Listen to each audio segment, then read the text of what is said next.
लेकिन इतनी कम कमाई क्यों होती है ओवैसी साहब? फिर इतनी सारी संपत्ति है, इतनी संपत्ति है जिसकी कीमत लाखों करोड़ में है। इतनी सारी अगर संपत्ति है तो एनक्रोचमेंट भी तो है, और सबसे बड़ा एनक्रोचर सरकारें हैं, सबसे बड़ा एनक्रोचर सरकारें हैं, ये बोलती नहीं है लोग। 123 दिल्ली की प्रॉपर्टी है। सच्चर कमेटी ने कहा कि 123 प्रॉपर्टीज दिल्ली एडमिनिस्ट्रेशन के कंट्रोल में, उसको वापस करिए आप। क्या है उसमें? कब्रस्तान है, दरगाहें हैं, मकबरे हैं। और सच्चर कमेटी ने कहा कि 2008 में कहा कि उसकी मार्केट वैल्यू 6000 करोड़ की, हम 2025 में आ गए, आप वापस क्यों नहीं करते? सच्चर कमेटी ने कहा कि 6 देश के प्रदेशों में ऐसे 586 प्रॉपर्टीज हैं जिसमें भारत यानी गवर्नमेंट कब्जे में है। अब आप उसको वापस करने के बजाय आप इस बिल में क्या कहते हैं कि हम एक डेजिग्नेटेड ऑफिसर को रखेंगे। सेक्शन 3C देख लीजिए आप। अब डेजिग्नेटेड ऑफिसर गवर्नमेंट का होगा। भाई कोई अपने केस में जज होता है क्या? बोलिए मानक साहब आप। कोई अपने के जज होता है? ये principles of natural justice, theory of separation of powers का वायलेशन नहीं है? नहीं, लेकिन आप ये करें, कोर्ट को बोला जाओ, कोर्ट को जाओ, कोर्ट तय करेगा कि गवर्नमेंट मालिक है या वक्फ बोर्ड मालिक है।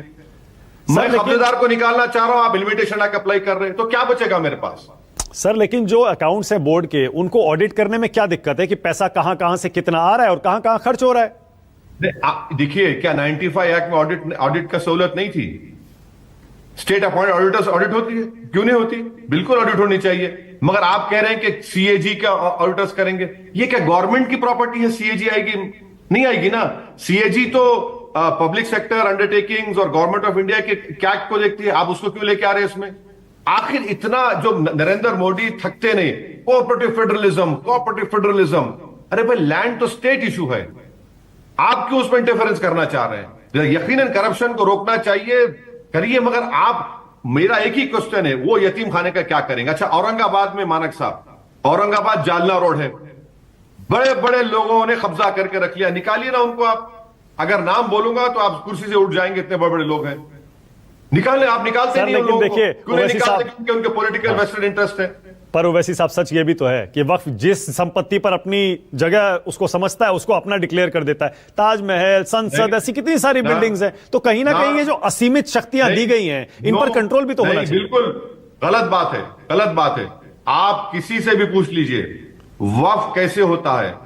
जो आदमी वक्फ देता है उसका मालिक होना चाहिए, नंबर 1। सेकेंडली, वो सर्वे कमिश्नर जो कलेक्टर से सीनियर होता है, उसका एक्सपर्टीज होता है, वो नोटिस देता है, किसी को ऑब्जेक्शन है तो आओ मैं सर्वे कर रहा हूं। उसके सर्वे करने के बाद वो लेटर लिखता है चीफ सेक्रेटरी को, चीफ सेक्रेटरी उसके बाद गजट नोटिफिकेशन इशू करते। स्टेट गवर्नमेंट के गजट नोटिफिकेशन पे वक्फ प्रॉपर्टी डिक्लेयर होती है। अब कोई बीजेपी वाला बोल रहा नहीं, आप दस्ती रख दिए तो हो जाती, आप जाके नमाज पढ़ ली। एक बात बीजेपी के एमपी मुझे बोले थे, मैंने कहा भाई पार्लियामेंट में अगर टाइम मेरा तो मैं पार्लियामेंट नमाज पढ़ ले तो मेरी होगी पार्लियामेंट। पर क्लेम तो होते हैं ना वैसी साहब, क्लेम तो होते हैं, जिस मर्जी बिल्डिंग पर क्लेम कर दो। अरे देखिए, आपको मालूम हैदराबाद में एक जोकर है जो कहता है कि मैं बहादुर शाह जफर का जानशीन हूं। अब आप बताइए कहां बहादुर शाह जफर, कहां हैदराबाद? तो अब ऐसे लोगों को क्या रोक सकते हैं भाई? हम तो रोक नहीं सकते ना। ठीक है।